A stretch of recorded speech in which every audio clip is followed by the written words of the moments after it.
للہ رب العالمین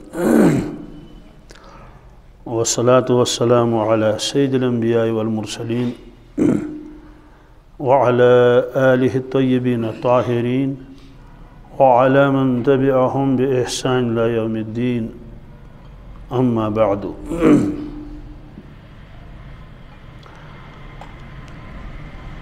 کتاب الایمان کی یہ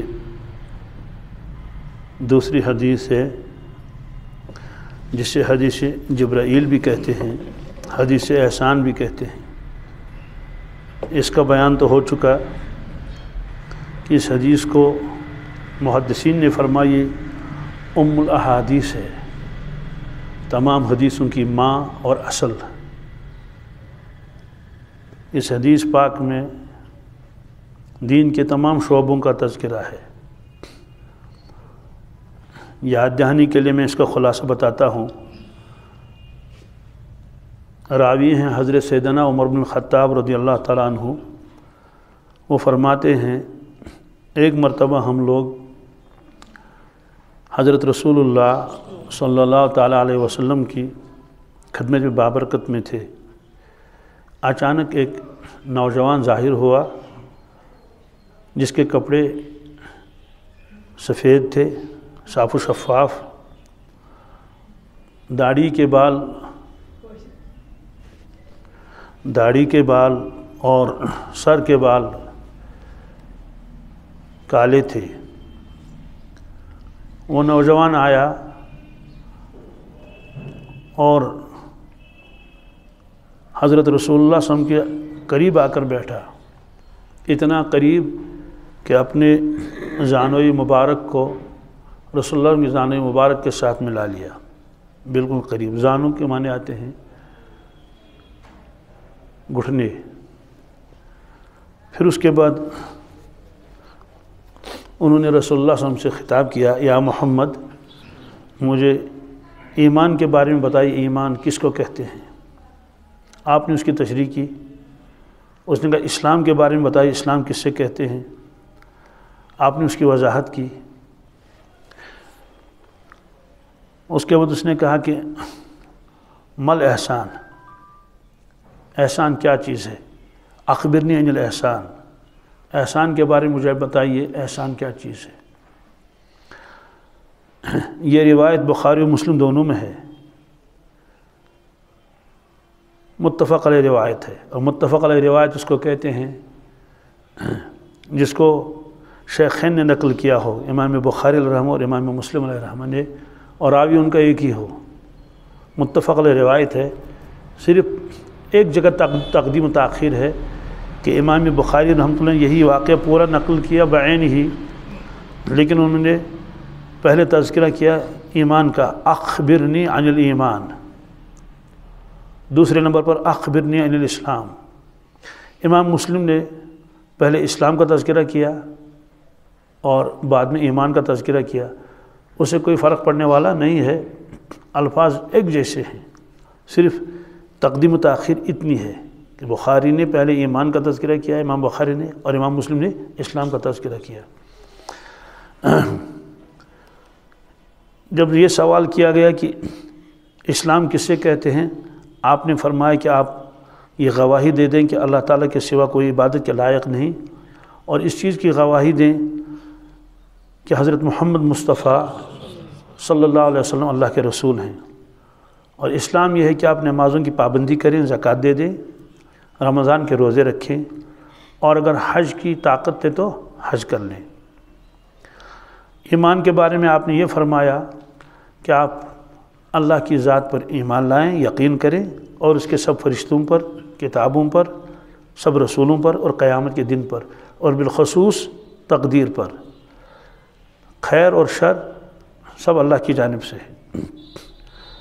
تو یہ جو تیسرا سوال تھا احسان کے بارے میں، پوری روایت کی تفصیل تو آئی، احسان کے بارے میں کچھ چیزیں رہ گئی تھیں، وہ میں آپ کو آج اس کا تذکرہ آئے گا۔ اس حدیث کو کہتے ہیں یہ جوامع الکلم ہے، اس میں اسلام کا تذکرہ بھی ہے، ایمان کا تذکرہ بھی ہے، اور احسان کا تذکرہ بھی ہے، قیامت کی علامات کا بھی تذکرہ ہے۔ احسان کیا چیز ہے اخبرنی عن الاحسان، مجھے احسان کے بارے میں بتا دیجئے۔ لغوی معنی ہے کسی چیز کو عمدہ بنانا، حسین بنانا، یہ تو لغوی معنی ہے، ڈکشنری کھولو احسان۔ احسان کا ایک مطلب یہ ہے کہ کسی کے ساتھ اچھا سلوک کرنا، جیسے وبالوالدین احسان ہے، لیکن یہاں یہ اصطلاحی معنی ہے۔ اس کی تشریح خود اللہ کے نبی صلی اللہ علیہ وسلم نے فرمائی کہ ان تعبد اللہ کانک تراہ۔ احسان یہ ہے کہ آپ عبادت کریں اللہ کی گویا کہ آپ اس کو دیکھ رہے ہیں، گویا آپ دیکھ رہے ہیں اللہ تعالیٰ کو، پھر آپ اس کی عبادت کرتے ہیں۔ تو عبادت کیسی ہوگی کہ بندہ اللہ تعالیٰ کو دیکھے اور اس کے سامنے ہے۔ پھر فرمایا فَإِن لَمْ تَكُنْ تَرَاهُ فَإِنَّهُ يَرَاكَ، اور اگر آپ اللہ کو نہیں دیکھ سکو گے تو یہ یقین جانو کہ وہ تجھ کو دیکھتا ہے۔ اس میں دو لفظ ہیں، ان تعبد اللہ کانک ترا، تو اللہ کی ایسی عبادت کرے، چاہے طواف کرنا ہو، تلاوت ہو، نماز ہو بالخصوص، تو گویا کہ آپ اس کو دیکھ رہے ہیں۔ گویا مطلب تو یہ ہے کہ اس کو فرض کے درجے میں اتارا، گویا کہ آپ اس کو دیکھ رہے ہیں۔ لیکن فرمایا اگر یہ کیفیت آپ کو حاصل نہیں ہے تو فَإِنَّهُ يَرَاكَ، تو یقین جانو کہ وہ تجھے دیکھ رہا ہے۔ تو اس کو یقین کے لفظ سے تعبیر کیا، یعنی آپ اللہ کو دیکھ رہے ہیں، اس کو بطور فرض فرمایا، اور وہ آپ کو دیکھ رہا ہے، اس کو کہا یقین جانو اس چیز کا۔ تو اس کی تشریح خود آپ نے فرمائی۔ اس حدیث پاک میں دو چیزوں کا تذکرہ ہے، سلوک کی ابتدا اور سلوک کی انتہا۔ ابتدا کیا ہے؟ ہر بندے کو اس کا یقین ہونا چاہیے ہر وقت اللہ تعالیٰ مجھے دیکھ رہا ہے۔ اگر وہ بازار میں ہے تب بھی اللہ اس کو دیکھ رہا ہے، اگر وہ نماز میں ہے تب بھی اللہ اس کو دیکھ رہا ہے، وہ لوگوں میں ہے تب بھی وہ اللہ کی نگاہوں میں ہے، وہ تنہائیوں میں تب بھی وہ اللہ کی نگاہوں میں ہے۔ یہ بہت بڑی دولت ہے جس بندے کو یہ نصیب ہو جائے۔ اس کو کیا ہوتا ہے ایسے شخص کو جب ہر وقت اس کے ذہن میں اللہ مجھے دیکھ رہا ہے۔ اسی لیے بزرگ حضرات اس کا مراقبہ بھی کراتے تھے۔ یہ ابتدائی حالت ہے، کیا وظیفہ دے دیا، علم یعلم بان اللہ یرا، علم یعلم بان اللہ یرا، سر جھکا کے بس اسی کا مراقبہ کر رہے ہیں۔ علم یعلم، کیا انسان نہیں جانتا اللہ اس کو دیکھ رہا ہے؟ کیا انسان نہیں جانتا اللہ اس کو دیکھ رہا ہے؟ بس اسی کا مراقبہ ہو رہا ہے۔ یا یہ کہ ان معی ربی سیہدین، بے شک میرے ساتھ میرا رب ہے، بے شک میرے ساتھ میرا رب ہے، بے شک میرے ساتھ میرا رب ہے۔ یہ زبان سے دہراتے نہیں تھے، اس کا مراقبہ کراتے تھے۔ یہ تو اس کا استحضار ہوتا تھا، اس کا استحضار ہوتا تھا، ہر وقت یہی استحضار رہتا تھا۔ تو ظاہر سی بات ہے جس کو یہ استحضار ہو جائے وہ چوری کیسے کرے گا، وہ جھوٹ کیسے بولے گا، وہ شراب کیوں پیے گا، کیسے پیے گا، پی نہیں سکتا۔ پھر جو عمل وہ کرے گا اس میں ریا کیسے آ سکتا ہے؟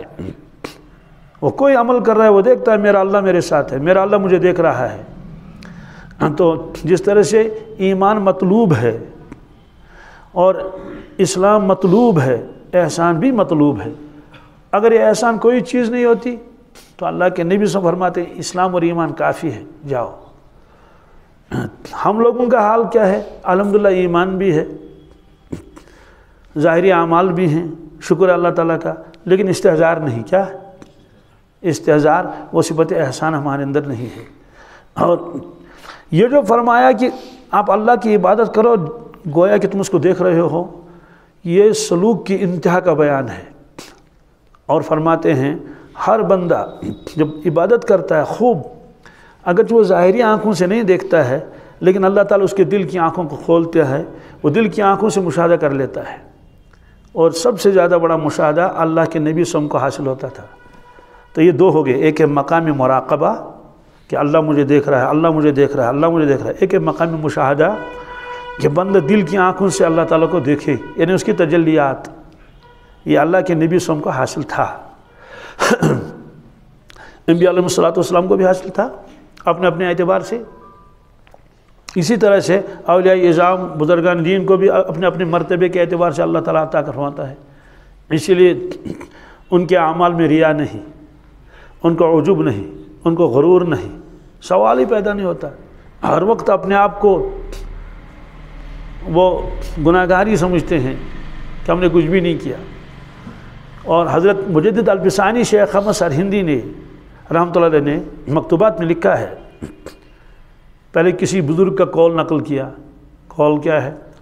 کسی بزرگ نے فرمایا مرید تو وہ ہے کہ 20 سال گزر جائیں۔ کتنے؟ حقیقی مرید وہ ہے 20 سال گزر جائیں۔ یہ جو کاتب شمال ہے، کاتب شمال کسے کہتے ہیں؟ جو بائیں کندھے پر متعین فرشتہ ہے، وہ ہمارے گناہ لکھتا ہے، اس کو کاتب یمین کہتے ہیں۔ جو فرشتہ ہمارے دائیں کندھے پر ہے، کاتب یمین، یہ نیکیاں لکھتا ہے۔ تو اس بزرگ کا قول کیا نقل کیا؟ بزرگ نے کیا فرمایا؟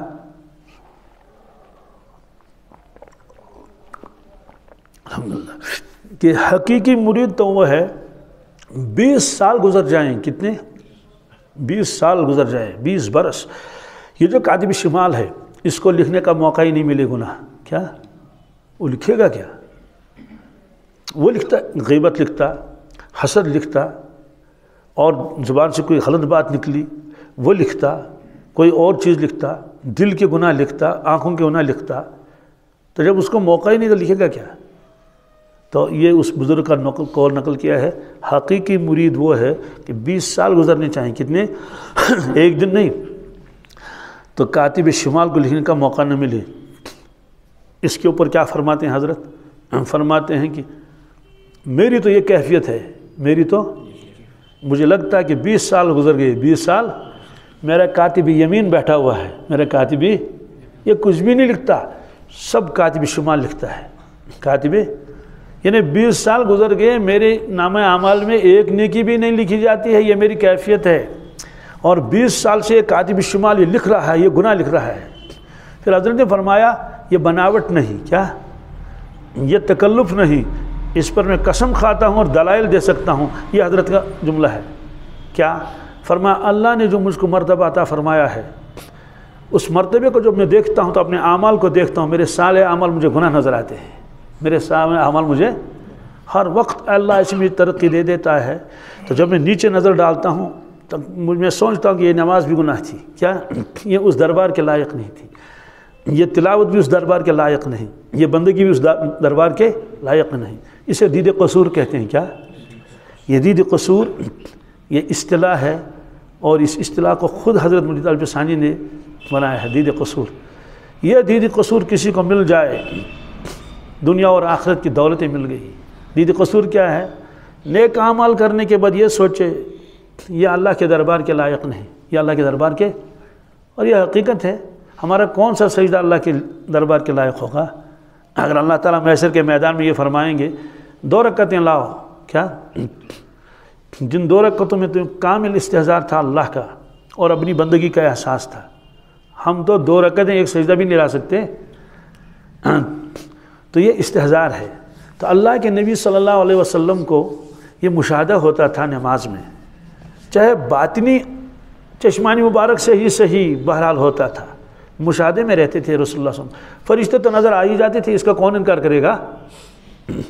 جنت و جہنم کو تو دیکھتے تھے، اس کا کون انکار کرے گا؟ یہ تو بخاری میں بھی ہے اور مسلم میں بھی ہے کہ آپ صلاۃ الکسوف پڑھا رہے تھے، سورج گرہن کی نماز، اس میں آپ نے دست مبارک آگے بڑھایا، ایسا لگتا تھا آپ کچھ پکڑنے والے ہیں، ایک قدم پیچھے بھی ہٹ گئے تو نماز ختم ہو گئی، لمبی دعا آپ نے کی۔ صحابہ کرام نے عرض کیا یا رسول اللہ صلی اللہ علیہ وسلم، آج نماز میں ہم نے ایسے دیکھا، جو بالکل قریب میں تھے انہوں نے دیکھ لیا۔ فرمایا ہاں یہ جنت اور جہنم محراب میں آئی تھی۔ کس میں؟ اور جب جنت محراب میں آئی تھی تو میں نے ارادہ کیا جنت کے انگور کا ایک خوشہ میں توڑوں اور پھر آپ کو دکھاؤں۔ پھر فرمایا میں نے ارادہ ترک کیا کیونکہ یہ میرے مناسب نہیں تھا میری امت کے لیے، کہ بعد میں پتہ نہیں فتنہ کھڑا ہو جاتا ہے۔ کیسے؟ کیونکہ جنت کے میوے کی یہ خصوصیت یہ ہے لا مقطوعۃ ولا ممنوعہ۔ لا مقطوعۃ ولا ممنوعہ کا مطلب کیا ہے؟ کہ آپ میوہ توڑو تو فوراً اسی وقت دوسرا میوہ لگ جائے گا، دنیا کی طرح نہیں کہ آپ نے سیب اتارے تو سال بھر اب انتظار کرنا ہے۔ تو وہ انگور کا خوشہ جو میں توڑتا وہ قیامت تک ختم ہی نہیں ہوتا ہے، جتنے جو بھی کاٹے کھائے دوسرا لگ گیا، دوسرا لگ گیا۔ ایسا ہو سکتا ہے نا میوہ ہی ختم نہ ہو جائے؟ اللہ تعالیٰ کبھی اپنی قدرت بھی دکھاتے ہیں نا۔ ارے یہاں شادرہ شریف میں وہ ایک درخت ہے، کون انکار کر سکتا ہے؟ میں نے خود دیکھا ہے، آپ میں سے کتنے لوگوں نے دیکھا ہوگا؟ سال بھر اس کے سنترے لگے رہتے ہیں، سال میں ایک مہینہ بھی نہیں، ایک دن بھی ایسا نہیں جب اس میں سنترے نہ ہوں، سنترے گرتے رہتے ہیں، نئے نکلتے رہتے ہیں۔ تو جب اللہ تعالیٰ دنیا میں ایسا دکھا سکتے ہیں تو جنت میں ایسا نہیں ہو سکتا؟ تو آپ نے فرمایا میں نے ایسا نہیں کیا۔ تو اللہ کے نبی صلی اللہ علیہ وسلم کو ان چیزوں کا مشاہدہ ہوتا تھا۔ قبروں میں کیا حال ہے یہ آپ دیکھتے تھے، آپ نے خود فرمایا میں نے ارادہ کیا تھا میں دعا مانگوں اللہ تعالیٰ سے کہ میرے صحابہ بھی دیکھیں قبروں کا حال، لیکن پھر میں نے یہ مناسب نہیں سمجھا۔ یہ بھی فرمایا کہ اگر ایسا ہوتا آپ بھی دیکھ لیتے قبروں کے اندر کیا ہو رہا ہے، تو مجھے ڈر تھا کہ آپ اپنے مردوں کو دفن کرنا چھوڑ دیں، کوئی تیاری نہیں ہو جائے گا۔ ارے کون تیار ہو جائے گا اپنے باپ کو لے جائے قبرستان اور اپنی ماں کو لے جائے قبرستان جب وہ دیکھ رہا ہے قبروں میں کیا حال ہو رہا ہے؟ تو ان چیزوں کا مشاہدہ تو ہوتا ہی تھا، لوح محفوظ کا مشاہدہ، اور کن کن چیزوں کا مشاہدہ ہوتا تھا، امور غیبیہ کا مشاہدہ ہوتا تھا۔ آپ کو مشاہدہ نہ اور کس کو ہو جائے؟ تو اللہ تبارک تعالیٰ کی تجلیات کا بھی مشاہدہ ہوتا تھا، بالخصوص نماز میں۔ اور یہ راز لکھا ہے مجدد الفسانی شیخ احمد سرہندی نے کہ حضرت رسول اللہ صلی اللہ علیہ وسلم معراج میں تشریف لے گئے، ملاقات تو ہو گئی نہیں ہوگی، سب کا اس پر اتفاق ہے۔ اب دیدار ہوا یا نہیں ہوا اس میں اگرچہ دو طبقے ہو گئے ہیں، کچھ فرماتے ہیں دیدار بھی کر لیا، کچھ فرماتے ہیں دیدار نہیں کیا، بہرحال دونوں کی گنجائش ہے۔ یہ بھی عقیدہ رکھ سکتے ہیں یہ بھی، لیکن ہمارے مشائخ کا عقیدہ یہ ہے کہ دیدار ہو گیا۔ دیدار جن میں سر فہرست یہ سارے بزرگان دین ہیں، حضرت شیخ عبد القادر جیلانی رحمۃ اللہ علیہ، وہ دیدار کے قائل میں یہ کبریت احمر میں لکھا ہے، اور حضرت مجدد الفسانی شیخ احمد سرہندی اسی کے قائل ہیں، یہ مکتوبات میں لکھا ہے کہ ہاں اللہ کے نبی صلی اللہ علیہ وسلم نے جیسا ان کی شایان شان ہے اللہ نے ان کو اپنا دیدار کرایا۔ اب اس پر اشکال ہوگا دنیا میں تو دیدار ہو سکتا ہی نہیں، کہتے ہیں دنیا کی بات کہاں، یہ تو وہاں کی بات تھی۔ انہوں نے دنیا میں مشاہدہ نہیں کیا، کہاں مشاہدہ تو انہوں نے کیا نا عالم آخرت میں، آپ تشریف لے گئے تھے نا، بس جنت آپ نے دیکھا نہیں دیکھا، رسول اللہ صلی اللہ علیہ وسلم نے معراج میں وہ تو وہی تو آخرت تو وہی ہے نا، تو آخرت میں تو عام مومن بھی دیکھے گا، تو نبی کریم صلی اللہ علیہ وسلم کیوں نہیں دیکھ سکتے؟ آپ کے چشمہ مبارک میں ایسی طاقت رکھی تھی اللہ تعالیٰ نے۔ بہرحال تو حضرت مجدد الفسانی شیخ احمد سرہندی علیہ رحمہ کیا فرماتے ہیں، جب اللہ کے نبی سے واپس تشریف لائے کیا، اور مشائخ نے کیا کیا راز لکھے ہیں، 50 نمازیں فرض ہوگی، کتنی؟ اللہ تعالیٰ کو معلوم نہیں تھا کہ 5 ہی رکھنی ہیں، 50 کیوں رکھی؟ تاکہ اللہ کے نبی سے پھر آ جائیں، پھر تشریف لے جائیں، پھر آ جائیں، ایک ساتھ تشریف لائیں کہ لے جاؤ تشریف زمین پر، شاید برداشت نہ ہو کیا، اس لیے اللہ نے فرمایا کہ بار بار آئیں، بار بار ایک تسلی ہو جائے گا۔ اور سامنے کس سے ملاقات ہوتی تھی؟ موسیٰ علیہ السلام کے ساتھ، اس میں بھی راز لکھا ہے کیا، ابراہیم علیہ السلام تو بھی مل سکتے تھے نا، یوسف علیہ السلام بھی ملاقات کر سکتے، وہ بھی فرماتے کہ آپ کیا لے کر آئے، موسیٰ علیہ السلام بھی بار بار بیٹھتے رہتے تھے، تاکتے تھے کب تشریف لائیں گے، تو ملاقات بھی ہو گئی۔ فرمایا کہ کتنی نمازیں کا، 50 کا، بہت زیادہ ہیں، واپس تشریف لے جائیے، کم کر لیجیے، پھر انتظار میں ہیں کہ یہ واپس تشریف لائیں۔ اس میں راز لکھا یہ ہے کہ موسیٰ علیہ السلام نے دنیا میں اللہ تعالیٰ سے درخواست کی تھی، رب ارنی انظر الیک قال لن ترانی، آپ مجھے دیکھ نہیں سکتے۔ میں نے دیکھا ہے کہ جو لوگ حج سے واپس آتے ہیں نا، تو کئی لوگوں کو دیکھا وہ حاجیوں کے آنکھوں میں آنکھیں ڈالتے ہیں، ایسے آنکھوں میں آنکھیں ڈالتے ہیں اور کہتے ہیں کہ چلو میں نے ان آنکھوں نے تو اگر کعبہ کو نہیں دیکھا ہے، انہوں نے تو دیکھ لیا، چلو ہم انہیں آنکھوں کو دیکھیں۔ تو موسیٰ علیہ السلام فرماتے تھے چلو دنیا میں میری ان چشمہ مبارک نے اللہ کا دیدار نہیں کر سکے، لن ترانی، چلو ان چشمہ مبارک کا دیدار تو کر لے جو اللہ کا دیدار کر کے آئے۔ تو بہرحال تو یہ بار بار آنا جانا، آخری مرتبہ جب موسیٰ علیہ السلام نے عرض کیا حضرت 5 نمازیں زیادہ ہیں، اس میں کچھ کم کرا دیں کیا، آپ نے فرمایا مجھے شرم آتی ہے، میں اب واپس نہیں جاؤں گا، میں اب واپس. تو حضرت مجدد صاحب نے کیا لکھا ہے، جب آپ واپس تشریف لائے اس دنیا میں آپ نے تلاش کیا کہ اس دیدار کا عکس مجھے کہیں مل جائے، اس دیدار کا عکس مجھے کہیں مل جائے. عکس سمجھتے ہیں نا آپ، جیسے اصل خانہ کعبہ اور خانہ کعبہ کی تصویر. بہت سارے لوگ اپنے گھروں میں تصویر لٹکا رکھتے ہیں نا خانہ کعبہ کی، یہاں بھی لٹکی ہوئی ہے، وہ بالکل ایکچوئل ہے، یعنی بالکل اصل فوٹو ہے یہ. تو دل کو تسلی ہوتی ہے کہ ہاں یہ کعبہ ہے، یہ مقام ابراہیم ہے، یہ مطاف ہے، اور یہ حتیم ہے، یہ مسجد حرام کی دیواریں ہیں. ایک تسلی آتی ہے. اگرچہ خانہ کعبہ نہیں ہے لیکن بہرحال اسی کے ساتھ مشابہت ہے نا. تو اللہ کے نبی صلی اللہ علیہ وسلم نے اس دنیا میں دیکھا کہ کوئی ایسی عبادت ہو جس میں مجھے اس دیدار کا عکس مل جائے، وہ آپ کو میرا نماز میں. کس میں؟ نماز میں. اس لیے آپ نے فرمایا جعلت قرۃ عینی فی الصلاۃ، مجھے میری آنکھوں کی ٹھنڈک نماز میں ملی. کس میں؟ مجھے میری آنکھوں کی ٹھنڈک نماز میں ملی. جعلت قرۃ عینی، رکھ دیا گیا میری چشمہ مبارک کی ٹھنڈک نماز میں. تو بہرحال چھوٹا درجہ ہے مراقبہ، یہ ہر مسلمان کو ہونا چاہیے کہ میرا اللہ مجھے دیکھ رہا ہے، میرا اللہ مجھے دیکھ رہا ہے، میرا اللہ مجھے دیکھ رہا ہے. اور بندہ کب دیکھے گا اللہ تعالیٰ کو؟ کہتے ہیں یہ تو مشاہدہ حق کا غلبہ جس کے اوپر ہو، یہ تو اپنے اپنے اعتبار سے ہوتا ہے اولیاء کرام اور انبیاء علیہ السلام کو. تو یہ ایک کیفیت ہے، یہ آدمی کے اندر آ جاتی ہے. یہ باطنی کیفیت ہے. کیا؟ یہ باطنی کیفیت جب آدمی کیا آتی ہے تو اعمال صالح کرنا اس کے لیے آسان ہوتا ہے، گناہوں سے بچنا اس کے لیے آسان ہے. استحضار ہے. ایسا شخص بے حیائی کا کام نہیں کر سکتا. قرآن پاک میں ایک آیت ہے سورہ ہود میں. کس میں؟ سورہ ہود میں آیت ہے. سورہ ہود میں کیا آیت ہے؟ اللہ تعالیٰ فرماتے ہیں الا انہم یثنون صدورہم لیستخفوا منہ الا حین یستغشون ثیابہم یعلم ما یسرون وما یعلنون انہ علیم بذات الصدور. اس آیت کے شان نزول دو ہیں. کیا؟ اس آیت کے شان نزول کیا ہیں اور اس کا ترجمہ کیا ہے؟ اللہ تعالیٰ فرماتے ہیں لوگو سنو. کیا؟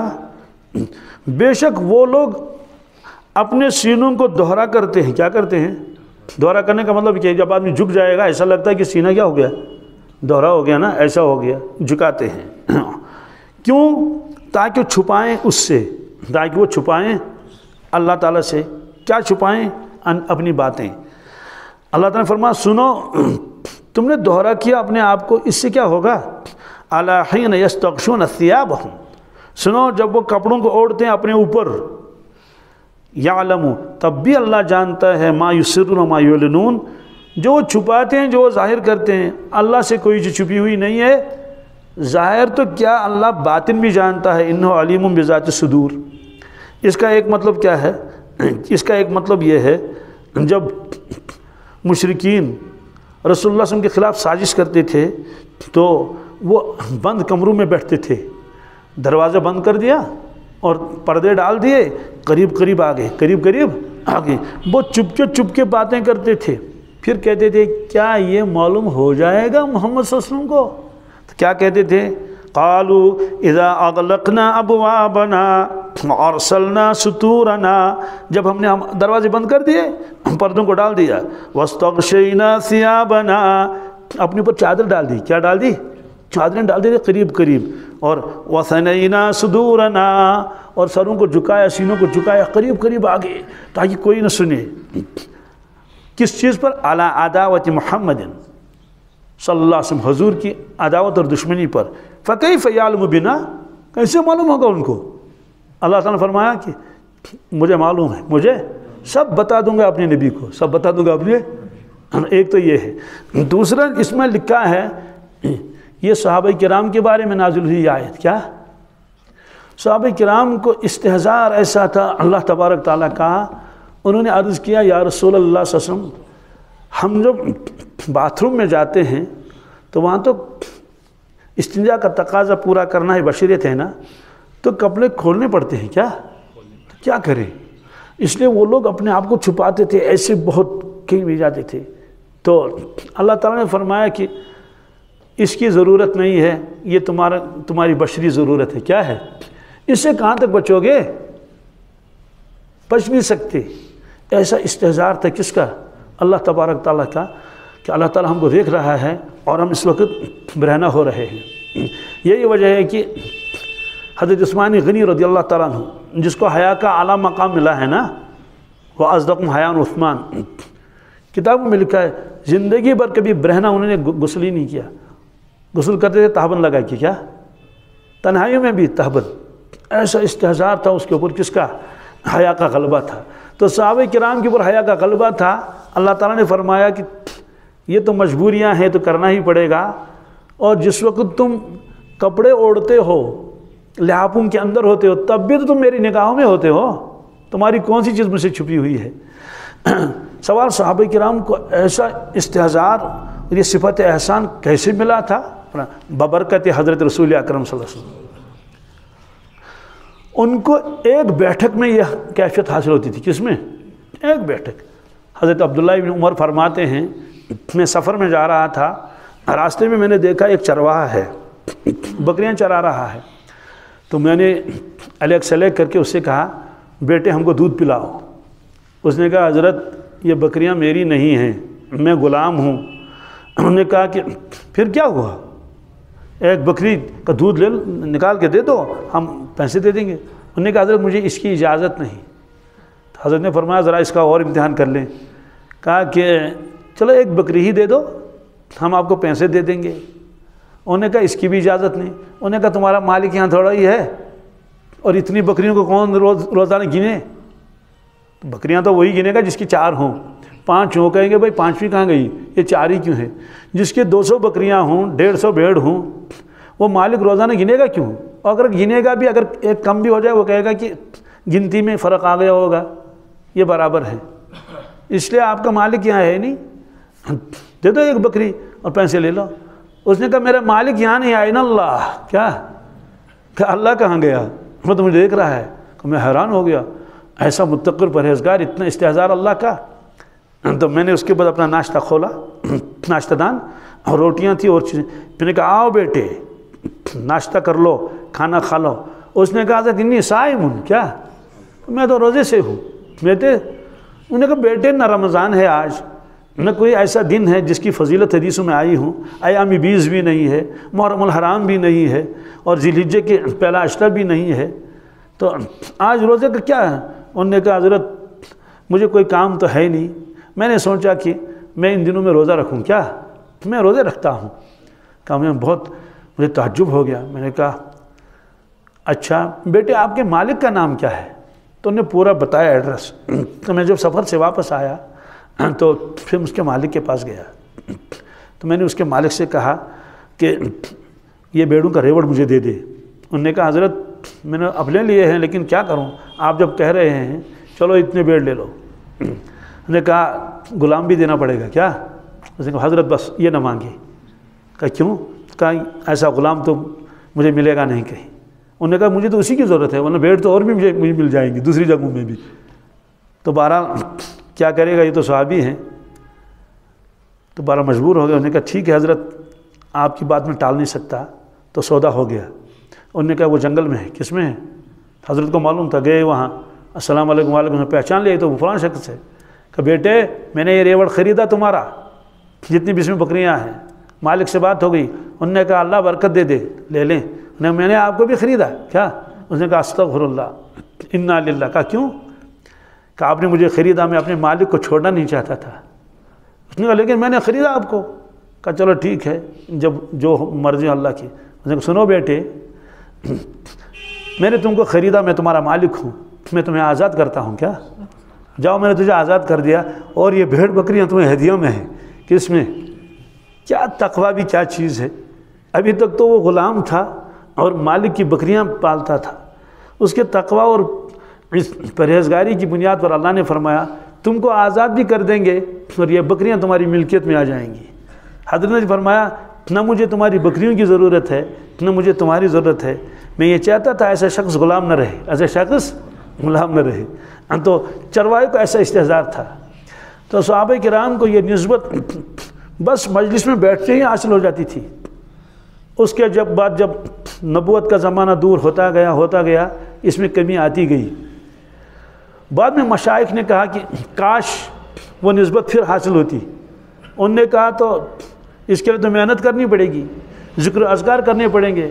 تو مشائخ نے مراقبے اور ذکر و اذکار متعین کر لیے اپنے نور باطن سے، قرآن حدیث کی روشنی میں 13 تسبیح اور 1000 مرتبہ اور اپاس انفاس. سوال ہے کہ صحابہ کرام سے تو یہ منقول ہے ہی نہیں کہ وہ گھنٹے پر بیٹھے اور پاس انفاس کریں اور مراقبے کریں. کبھی ان کو ضرورت ہی نہیں تھی. کیوں؟ ان کو صفت احسان حاصل ہو چکا تھا. اس کی مثال ایسی ہے جیسے ایک آدمی کو کھانسی ہے، زکام ہے، اس سے کہا بھائی صدوری کی ایک بوتل لاؤ، بازار میں ملتی ہے تو اس کو پی لو. انہوں نے کہا ٹھیک ہے. تو بازار گیا اور اس کو پیسے دے دیے دکاندار کو اور صدوری لائی اور اس کو استعمال کیا. کھانسی وانسی سب ختم ہو گئی. ایک شخص دوسرے علاقے میں رہتا ہے، اسے حکیم نے لکھا کہ آپ صدوری لاؤ. اس نے کہا سر یہاں صدوری ملتی نہیں. انہوں نے کہا چلو ٹھیک ہے تو پھر خود شربت بنانا پڑے گا. کیا؟ تو اس کو نسخہ دے دیا. اس نے وہ اجزاء لائے، گاؤ زبان لایا اور پرسوشان لائے اور اصل سوس لائے، یہ ساری چیزیں، اور سپستان لائے اور غلوزوفہ لائے، یہ سارے، اور باندر جبویا لائے، یہ حکیمی دواؤں کے نام ہیں. تو یہ ساری چیز جمع کر لی. اس کے بعد کیا کر لیا؟ تو ہانڈی لائی، لکڑیاں لائی، چولہا خود جلانا پڑا اور ان چیزوں کو صاف کرنا پڑا. پھر اس کے بعد اس میں بہت محنت لگانی پڑی، اس میں اس کو شکر بھی ڈالنا پڑا، پھر اس کو نکالنا پڑا. یہ سارے کرنے کے بعد تب جا کے اس شربت تیار ہو گئی. سوال ہے کہ اس کو کیوں نہیں کہا؟ اس کو تو بنا ملا. کیا اس کو بھی اسی چیز کی ضرورت ہے، اس کو سارے کام خود کرنے پڑے. دوسری مثال یہ ہے کہ آپ بازار گئے اور روٹیاں خریدی، ٹھیک ہے، پیسے دے دیے، روٹیاں بنی ہوئی تھی. ایک علاقہ ایسا وہاں نانوائی ہے ہی نہیں، وہاں کیا کرنا پڑے گا؟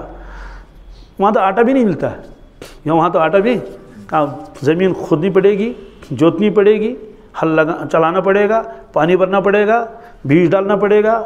جب وہ گیہوں تیار ہو جائے، گندم تیار ہو جائے، اس کے بعد اس کو جو ہے وہ پیسنا پڑے گا. پھر اس کے بعد جو ہے وہ آٹا گوندنا پڑے گا، روٹیاں بنانی پڑیں گی، تب جا کے تمہارے دسترخوان پر روٹیاں آ سکتی ہیں. مثال سمجھ آ گئی؟ تو صحابہ کرام کو ایک نظر میں کیا وہ ایمانی کیفیت حاصل ہوتی تھی جو ہم کو لاکھ برس بھی عبادت کریں تب بھی نہیں حاصل ہوگی. اس کی اور ایک مثال، زمین بدلتی ہے یا وہی ہے؟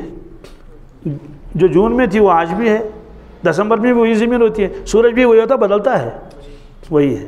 لیکن سورج جب تھوڑا سا دور ہو جاتا ہے زمین سے، یا یوں کہیے زمین دور ہو جاتی ہے سورج سے، تو مجھے بتائیے موسم بدلتا نہیں ہوتا ہے؟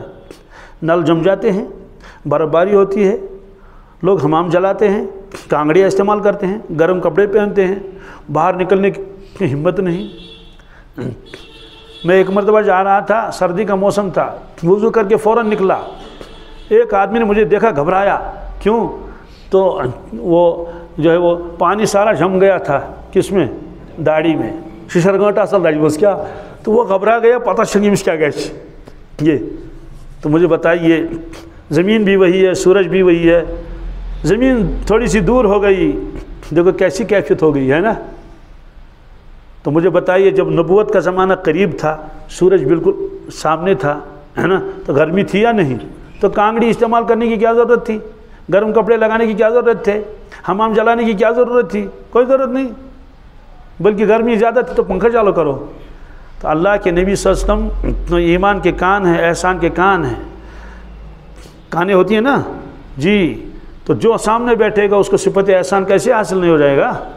اس لیے آپ نے فرمایا میرے ایک صحابی کا ایمان اتنا ہے، پوری امت کا ایمان ایسا نہیں. ایسا اخلاص اللہ نے ان کو دیا ہے، ایسا استحضار ہر کام میں، صرف نماز میں ہی نہیں، نماز ہو کوئی عمل ہو.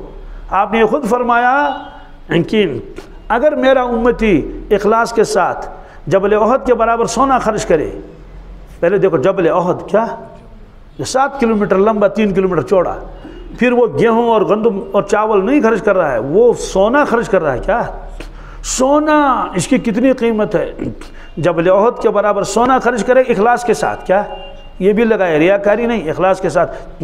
میرے صحابی کے برابر نہیں ہو سکتا جس نے ایک مٹھی گیہوں نہیں، جو کم قیمت ہوتا نہیں، ایک مٹھی جو اللہ کے راستے میں دی، اس کا مقابلہ نہیں کر سکتا۔ اور صفت احسان کی وجہ سے ہے نا، اسی لیے اعمال کو تولا جائے گا یا نہیں جائے گا۔ تو بعد میں مشائخ نے کہا کہ مشائخ کی صحبت میں بیٹھو، اللہ اللہ کرو تو صفت احسان حاصل ہو جائے گا، اسے نسبت بھی کہتے ہیں۔ کیا؟ تو نسبت کی 4 قسمیں ہیں۔ کتنی؟ جب کوئی شخص کسی مجلس میں بیٹھتا ہے، مشائخ بالخصوص مشائخ کے یہاں، تو اس کے قلب کے اوپر اثرات پڑتے ہیں، اس کے دل کے اوپر، اسی شیخ کے۔ تو جب تک وہاں رہتا ہے تو دنیا بھول جاتا ہے، اللہ کی یاد آتی ہے، اللہ کے نبی صلی اللہ علیہ وسلم کی یاد آتی ہے، آخرت کی یاد آتی ہے، نیک اعمال کی رغبت ہوتی ہے، گناہوں سے نفرت ہوتی ہے، پھر اٹھ کے چلا گیا۔ تو یہ ایک نسبت ہے، اس کو نسبتی نکاسی کہتے ہیں۔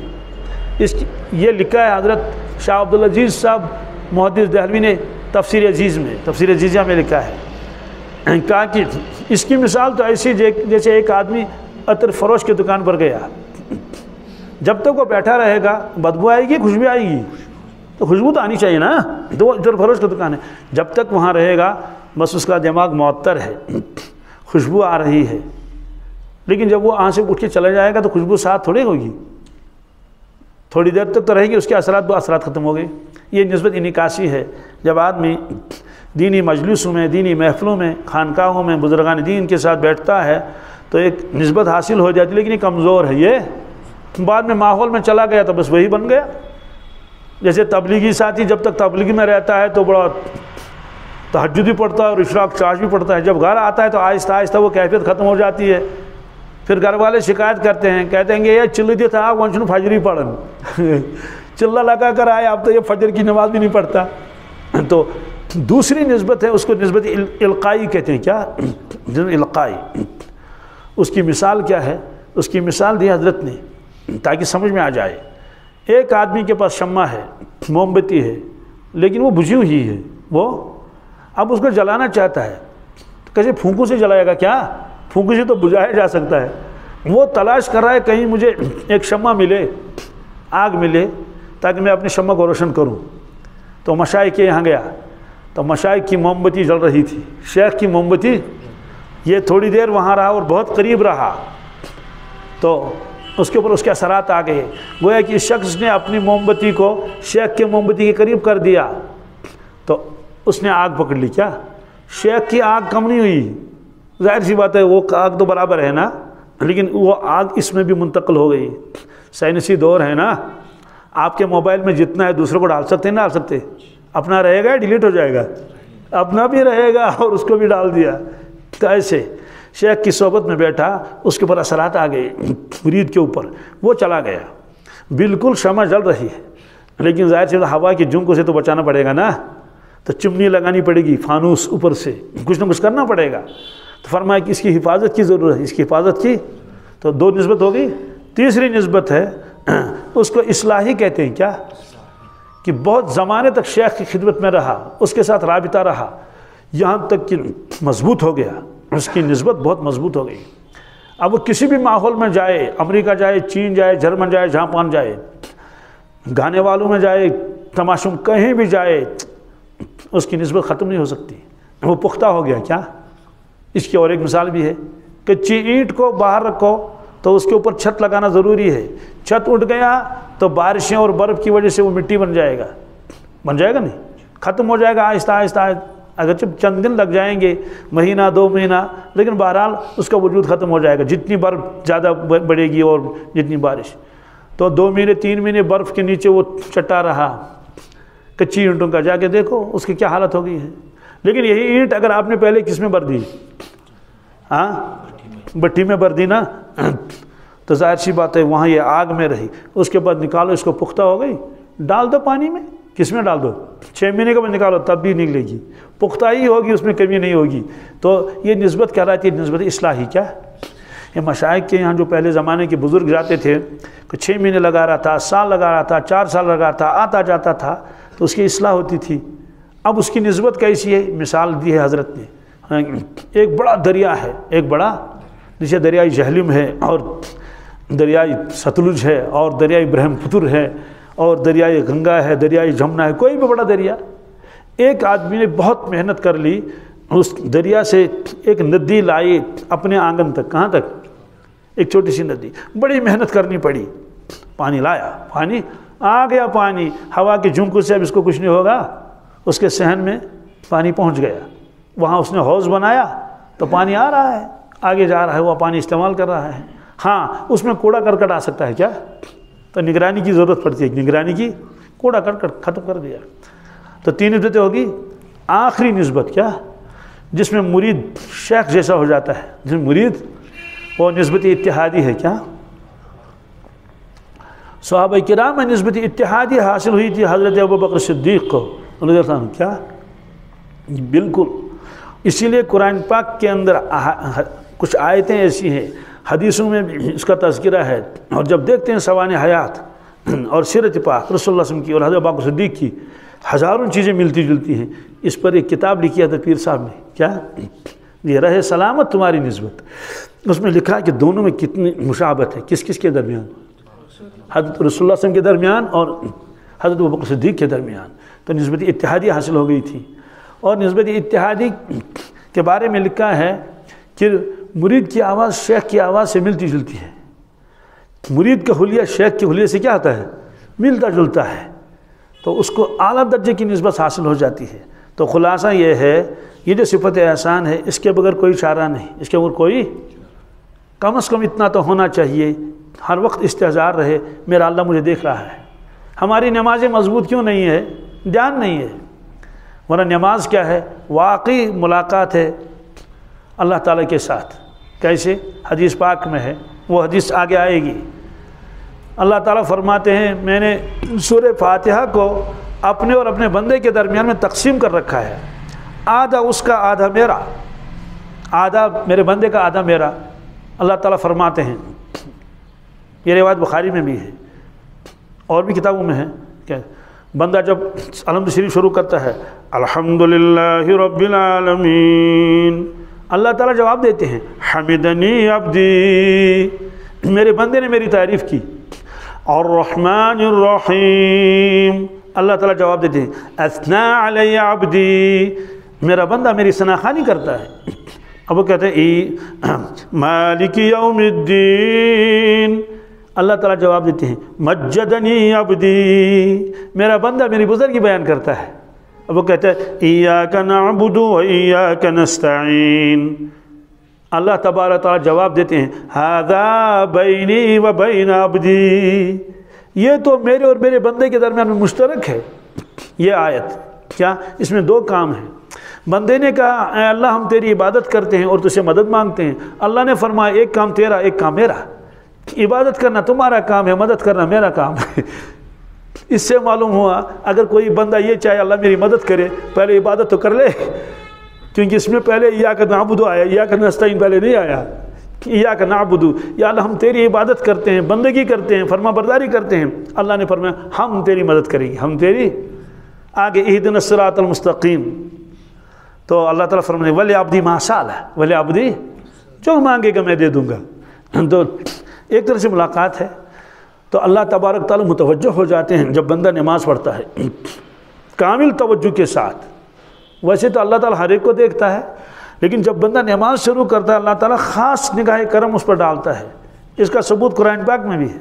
قرآن پاک میں کہا ہے اللہ تعالیٰ فرماتے ہیں حضرت رسول اللہ صلی اللہ علیہ وسلم کے بارے میں الذی یراک حین تقوم وتقلبک فی الساجدین، یا رسول اللہ صلی اللہ علیہ وسلم وہ اللہ آپ کو دیکھتا رہتا ہے حین تقوم، جب آپ قیام کے لیے کرتے ہیں، جب آپ نماز کے لیے کھڑا ہو جاتے ہیں، ایک مطلب جب آپ تبلیغ کے لیے کھڑا ہو جاتے ہیں، اللہ تعالیٰ دیکھتا ہے میرا نبی میری بڑائی بیان کرتا ہے، میرا نبی میرے بندوں کو مجھ سے جوڑتا ہے، میرا نبی نماز کے لیے کھڑا ہو گیا۔ اللہ تعالیٰ میں محبت سے تمہیں دیکھتا ہوں، کیا ہے نا، میں عظمتوں سے تمہیں دیکھتا ہوں، میرا محبوب کیسے میرے سامنے کھڑا ہے۔ الذی یراک حین تقوم وتقلبک فی الساجدین، اور جب آپ صحابہ کے ساتھ سجدوں میں جاتے ہیں، صحابہ کے ساتھ اس میں صحابہ کرام کی بھی فضیلت ہے نا، ساجدین کا لفظ آیا نا، جمع کسے گا، وَتَقَلُّبَكَ فِي السَّاجِدِينَ، اور جب آپ سجدے میں جاتے ہیں سجدہ کرنے والوں کے ساتھ آپ میری نگاہوں میں ہوتے ہیں، آپ میری، تو اس طرح سے صفت احسان شروع کرنا ہے کہاں سے؟ یہ نماز سے. کہاں سے؟ نماز شروع کر لی، ساری توجہ اس کی طرف رکھ دی. تو حدیث میں کیا ہے؟ جب بندہ نماز شروع کرتا ہے اور نماز ہی کی طرف اس کی توجہ رہتی ہے، میں اللہ کے سامنے ہوں، میرا اللہ مجھے دیکھ رہا ہے، میں اس کا بندہ عاجز ہوں، اللہ تعالیٰ کامل توجہ کرتے ہیں. ما لم یلتفت، کیا؟ جب تک بندہ اپنی توجہ نہ ہٹا لے. اب بندے نے جب اللہ اکبر کر لیا اور گھاس کاٹنے گیا نماز میں، سیب اتارنے گیا اور بھیڑ بکریاں چرانے گیا اور دکان میں گیا سودا دینے کے لیے، اللہ تعالیٰ فرماتے ہیں میرے بندے میں تیری طرف متوجہ تھا، آپ تو سیب اتارنے گئے، جائیے وہیں. میرے بندے آپ تو دکان پر گئے. اسی لیے آپ نے فرمایا کہ اپنی نماز کو کھانا مت بناؤ. کیا مطلب ہے؟ ایک شخص کو بھوک لگی، اس نے اللہ اکبر کر لیا، وہ نماز میں کھانا کھا رہا ہے، یعنی نماز میں کھانے کے خیالات آ رہے ہیں کہ یہاں سے نکلوں گا اور کھاؤں گا، روٹیاں پکی ہوئی ہیں اور آج گوشت بھی ہے.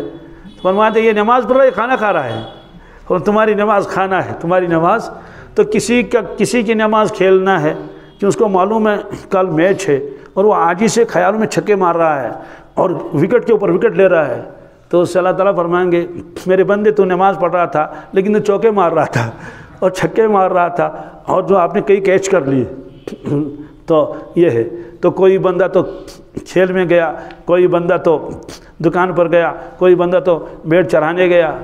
اس لیے حدیث میں ہے آخر زمانہ جب آئے گا، جب لوگ نماز پڑھ رہے ہوں گے تو ایک روایت میں صاف ہے ایک کی توجہ بھی نماز کی طرف نہیں ہوگی.